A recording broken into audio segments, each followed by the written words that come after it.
So, ang napili kong tula ni Jose Rizal ay pinamagatang Hymn to Labor. So, itong tula na ito is para sa mga Pilipinong manggagawa.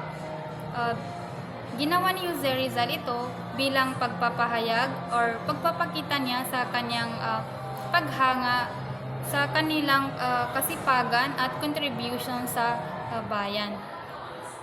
So, ipinapahiwatig din dito sa tulang ito ang pagpapahalaga sa manggagawa.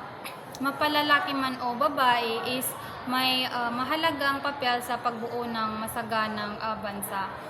So, hindi lamang lalaki ang may tungkulin sa lipunan, kundi pati na rin ang mga babae, mga kababaihan.